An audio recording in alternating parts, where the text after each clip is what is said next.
tere, hea aroomirändaja. Ja mul oli alguses mõte, et ma kirjutan kirja ja nagu järjesõnad siis eilsele koosviibimisele. Aga poole peal ma sain aru, et jutt läheb kole pikaks. Ja mõnda asja tahaks kohe nagu käte ja jalgadega näidata, et seetõttu tuli mõte, et ma teen hoopis salvestuse. Ja siin see salvestus siis ongi ja enne kui ma teemaga edasi lähen, siis korraks eilsesse päeva tagasi. Ja kui olid juba kõik lahkunud, siis küsis hea rännakukaaslane Nelli, et kuule, milline oli siis sinu õlivalik. Ja vetiver, ma ikkagi vaatamata kõigele, et see fookus oli eile natukene muudel asjadel kui sellise endast õli läbilaskmisel, siis ikkagi oli see vetiver. Ja vetiver on juba tükimat aega mul see sõber ja kaaslane, sellepärast et te teate, et vetiver on ATH lapse parim sõber. Ja vahet ei ole, kas see ATH laps on 5, 25 või 50 pluss, jääb ta ikkagi ATH lapseks sellepärast, et see on ju tema käitumismuster.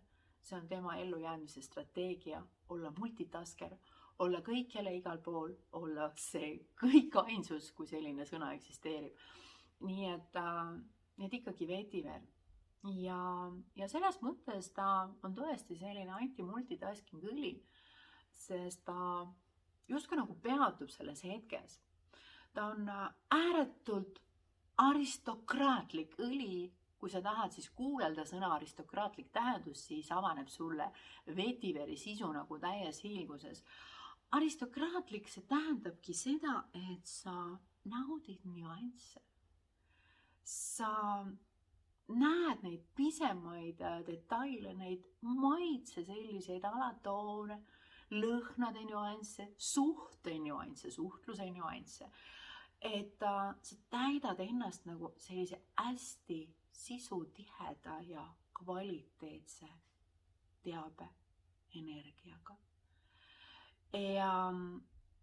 Ja selles mõttes, kui oledki täidetud sellise hea sisuga, siis sealt tulebki see küllus, see piisavus, see enesekindlus, see eneseteadlikkus, kõik need asjad. Absoluutselt see sõna aristokraatlik eile jäigi mul niimoodi kahe kõrva vahele kummitama nii, et mõtlesin, et ma jagan seda sinuga täna. Aga õlidel on alati see duaalsus ja õlidel on alati see väikene aga ka seal juures, et nad ei tule kunagi nii, et nüüd sa teed selle vetiveri pudeli lahti, siis sama meelerahu ja kohalolu saabub aristokraatlikus käevangus kaasas, ei ole nii, väike aga on seal juures. See tuleb siis, kui sa realiseerid end oma tõelises kutsumuses. Vot see on ülim kvaliteet. Ja kuidas aru saada, mis on sinu kutsumus? Vot selleks tuleb see sama multitasking mõneks ajaks kõrvale jätta, et aru saada, mis sind tegelikult toidab, kus tekib see moment, kus nagu eile sai ka räägitud, et sa lihtsalt peatud selles hetkes, sa lihtsalt vaatad, nagu Nelli ütles seda moonipuldu ja sul ei tule isegi pähe, et ma pean auto kinni, et nüüd ma siis teen ja vaatan ja naudin. Sa lihtsalt lähed selle vooga niivõrd kaasa, et sa ei taju piire, sa ei taju aega ja sa oledki seal selles fraktaali kõige pisemas, ma ei tea, seal mustriaugukeses ja naudid seda kohta. Ja tõepoolest, aristokraatlik nautimine, iseenda nautimine, oma kohalolu nautimine ja selline siis see vetiveri sõnum on. Aga veel, ta on ka jagamise, sellepärast, et jagamise õli selles mõttes, et sul on kõike piisavalt ja palju, sul ei ole olemas piire, sul ei ole olemas selles mõttes, et nüüd saab otsa ja nüüd äkki mul ei jagu. Ei, sul on kõige piisavalt sellepärast, et sul pole seda momenti, et sul on millestki puudu. Mõistad, et vaat üks asi on see, et küllus, kui külluse mõtteviis on, et mul on kõike piisavalt, aga see, et mul ei olegi kunagi puudus, lihtsalt mul ei ole mitte kunagi puudus, sest et mul maailm pakub neid lahendusi ja variante, piisavalt ja pidevalt. Sa kujuta korraks ette, see on üks mu lemmiknäide, et kui ring on, eks ju, 360 kraadi, siis kera, proovi nüüd mõelda, eks ju, see kera, kuidas arvutatakse kera ruumalat. Natuke matemaatikat ka siia hommikusse, aga ühesõnaga proovi see 360 kraadi korda 360 kraadi ehk siis 360 ruut. Kas või see basic valem. Issam miuke hulk, mustmiljon hulk variante võib sellest tekkida, kui sa ainult peatud ja näed selle pisikese detaili mõju, selle pisikese detaili tegelikku väärtust, selle väikese nüansi tegelikku küllust. Nii et vaat see on siukene hästi kihvt õli oma sellises aegloobis olekus, just nimelt see, et sul ei ole kunagi puudus, sest et sul on alati mustmiljon võimalusi. Ja see aga ongi see, et realiseerida ennast oma kutsumuses ja veel. See on tasakaal saamise ja andmise, eks ju. Jagamine, see ongi see, et mitte lihtsalt laiali jagamine, vaid jagamine on ka see, et nagu infovahetus käib, energiavahetus käib. Ja mitte ainult ka siis sinu ja nii-öelda välise maailma vahel, vaid ka sinu sees seesama see tegutsemise, puhkus, molutamine ja loovus. Et selline huvitav sõnum on sellele vetiverile, tema selline sisu, et sa võtad kõike naudinguga ja hästi olulised on need samad lõpetamised. Lõpetamise puhul siis eile jäi ka kõlama see koht, et kui mõnda tsüklit, kui mõnda etappi, kui mõnda protsessi me ei lõpeta ja ei naudi neid tulemusi, mis me saavutasime, seda resultaati, siis ta ei ole lõpetatud. Ja kui ei ole lõpetatud, siis uut algust ei tule. Siis me kukume tagasi multitaskingusse. Nii et vetiver õpetab meid sõna otseses mõttes tsükleid lõpetama selleks, et saada uusi asju peale, on vaja vanad ära lõpetada. Et sellest ei tekigi kunagi nagu seda puuduse tunnet, sest et kui üks asi on lõpetatud, nauditud, nauding on ju ka tänu kõigile ja nendele iseendale ja nendele võimalustele, mida on siis sulle ka antud selles kohas ja selles kohalolus. Nii et see on see vetiveri ilus sõnum, et läbi selle tuleb see piisavus, läbi selle tuleb see küllus, et sa oskad olla ka tänulik, oskad nautida ja lõpetada, et saada uusi algusi. Okei, aga siis korraks veel ka need eelmised õlid ka, muidu ma jäin praegu sellesse vetivere hästi kõvasti kinni, ehk siis meil olid eile veel kaneel, mäletad, säraküünal, rõõm, nauding, kirg, just nimelt see lubamine läbi sellise pehme voolavuse, kõige vastuvõtmise, aga hästi tugeva sisemise vardega. Paned tähele, et eile meil jooksid hästi mitmes kohas just nimelt need enesekindlus, eneseteadlikkus, need piirid, isiksus hakkabki piirides, kus sa teed nagu vahet see minu ja mitte minu.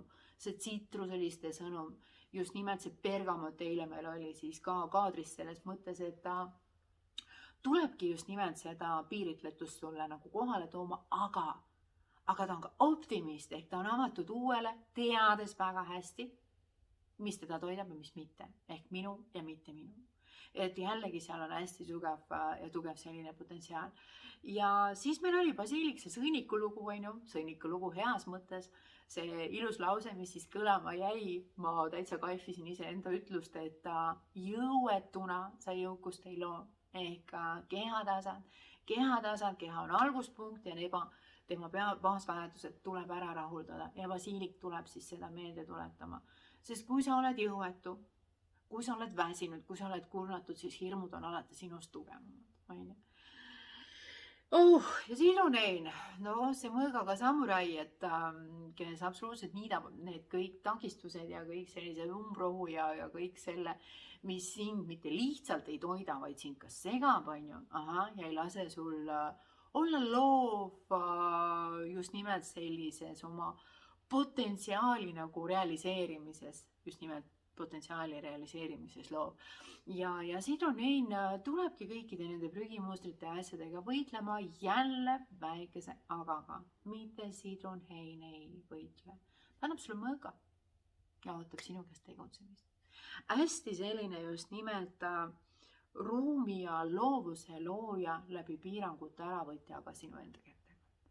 Nii et need olid siis hästi sellised kihvtid kohad ja tead, kui ma seda kirja hakkasin kirjutama, siis ma tegelikult tõmbasin meile kõigile ka ühiskaardi.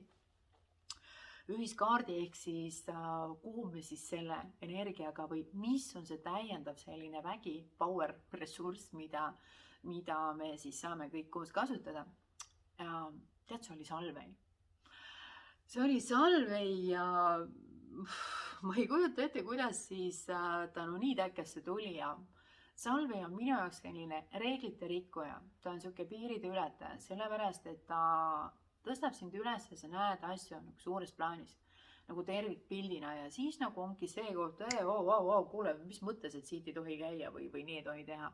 Siin on ju palju otsem tee, siin on hoopis sellised asjad võimalikud, ta nagu näeb seda kogu labürinti ja rägastikku täpselt niimoodi pealtvaates, et ta näeb, kus on väljapääs.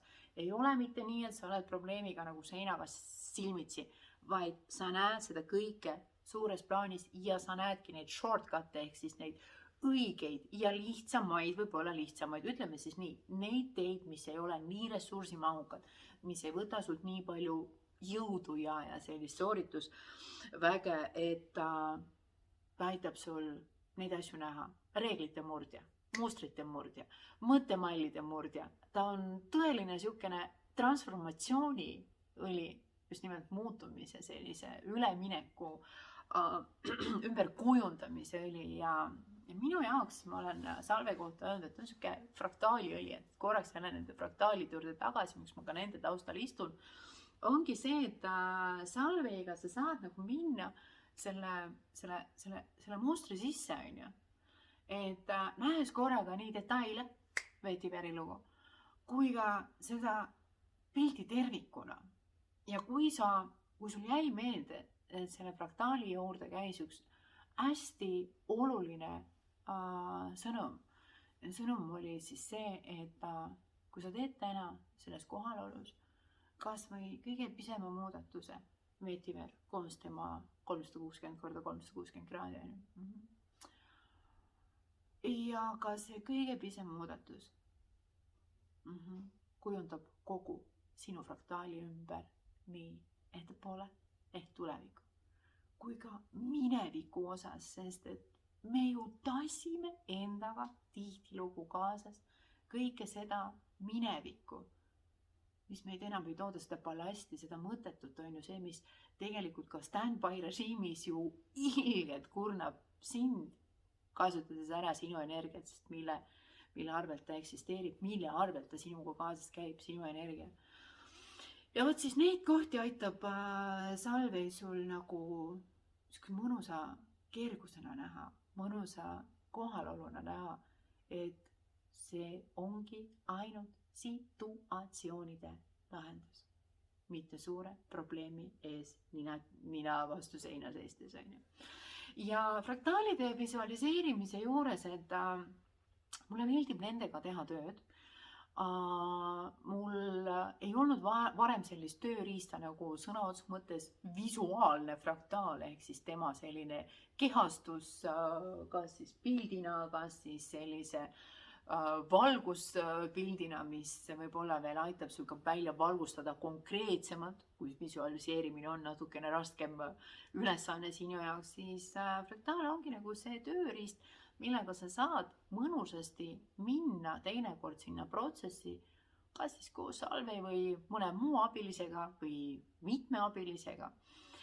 Ja selles mõttes neid rännakuid toetab üks lahe asi, mille ma tegelikult eile juba korra mainisin, tegin seda enda jaoks. Mul oli hädasti vaja sellist kalendrit, kus oleksid olemas siis kõik nagu olulisemad taevakehade ja muude selliste energeetiliste päevade tähistused, mida kõike teha, siin ka planetaarsed asjad nagu erinevad retrokraadid, täiskuud ja siis ka need noorkuud. ja kaduneljapäevad, et milliseid õlirännakuid, aroomirännakuid tasub siis nendega teha. Ja mis on siis nagu see koht, vot nüüd ma siis proovingi selle sisu kokku võtta, mis ma tegelikult öelda tahtsin just. Aga mis sa nüüd kogu selle kupatusega teed, kõik need fraktaalid ja kalendrid ja siis peale, ütleme siis rännakutse valikuks jäänud õli, siis sa teedki selle pisikese muudatusega töö. Ja tööd sa teedki järgmiselt, ma tulen selle kalendri juurde veel tagasi, tööd sa teedki järgmiselt, et näiteks ütleme, sinu õliks sai sidrunhein. Ja sa proovid selle sidrunheinaga aeg-ajalt päeva jooksul, võib-olla kord päevas, võib-olla paar korda päevas, nagu suhelda. Täpselt nii, nagu tegime eile, et sa võtad paberi peale,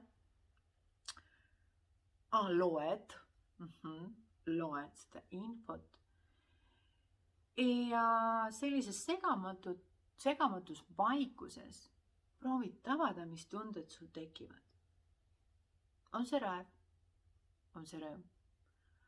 On see mingisugune soov karjuda või selline hästi rahulik lahti laskmine? Sa proovid täheldada neid tundeid, mis nagu tekivad, neid reaktsioone, neid just nimelt hästi sügavaid kehalisi reaktsioone ja proovi mõelda, mis on nende taga. Proovi tajuda, proovi minna sellesse dialoogi, võib-olla see ei tule kohe esimesel korral, teisel korral. Kusagil 3., 4. päeval, mõni ütleb mulle selle peale, et hakkab nagu looma. Hakkab nagu looma ja see sõnum tulebki nagu täies hiilguses ja tööta fraktaaliga.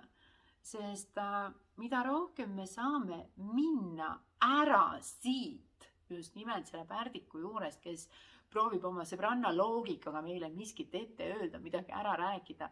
Proovi minna ära just tööriistadesse, nagu see piltsõnum on ju, nagu see fraktaal.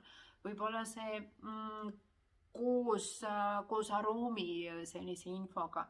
Sa püüad nagu minna sinna sügavale sisse, vaadates sügavale enda sisse ja saada see sõnum sealt kätte, sest see sõnum on sinus olemas.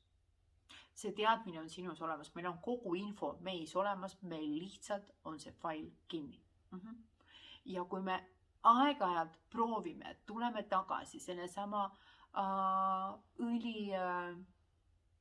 eederliku õli sellise keemilise ühendiga, me proovime nagu kogu aeg seda lugukest või seda sahtlikest nagu lahti sakutada. Minna nagu sinna sahtlikese sisse ja ühel ilusal päeval see sahtel ka avaneb. Ja me saame kogu seda uut teadmist, seda uut suhtumist, seda uut mõttemustrit, seda uut käitumismustrit nagu täies hiilguses kasutada see fraktaali ümberloomine, ümberkujundamine uueks. Saatus ei ole saatust kui sellist karmat ei ole olemas, sellepärast et nagu sa saad aru, seistes siin teatud fraktaali punktis, oma siis teekonna teatud punktis, sinu edasine saatus, sinu edasine käekäik sõltub sinu valikutest.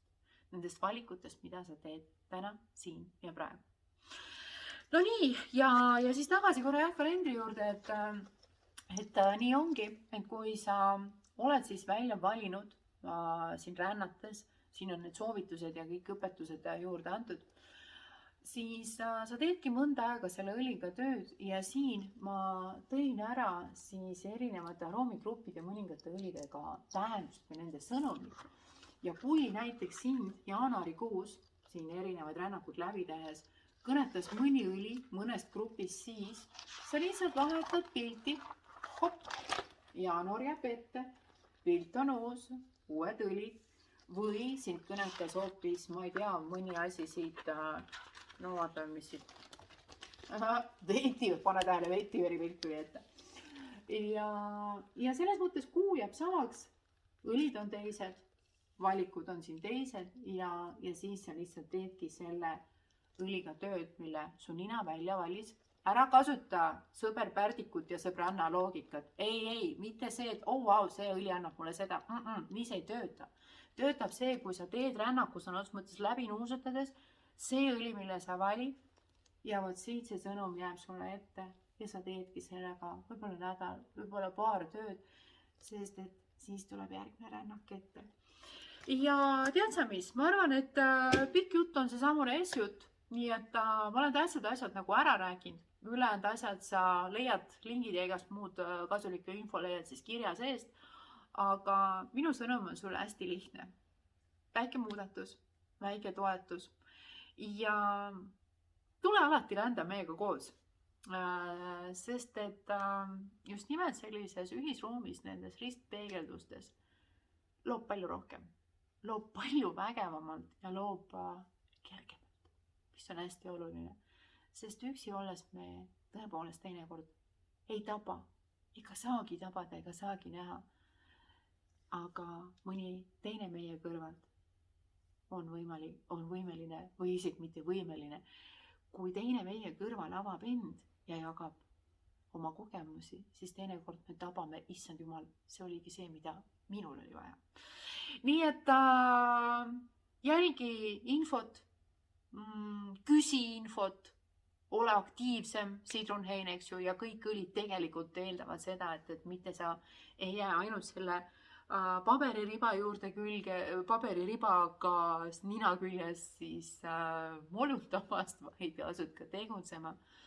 Ja selles mõttes aitäh sulle. Aitäh sulle, et tulid ja olid. Aitäh, et võtsid vastu selle, mis oli mul ja nendel kõigil, kes minuga eile siin toas viibisid koos, kaasa rändasid, et võtsid vastu seda, mida meil jagada oli. Ja imelist aega sulle siia nii selle füüsilise aasta lõpuni kui ka minu jaoks uus aasta tuleb muide 21. jaanuar, sellepärast et siis lõpeb ära ka seesama Merkuuri retrokraad. Nii et küsi infot julgesti, tule rännakutele ja aitäh sulle veel kord imelist jõuluaega ja uute kohtumisteni.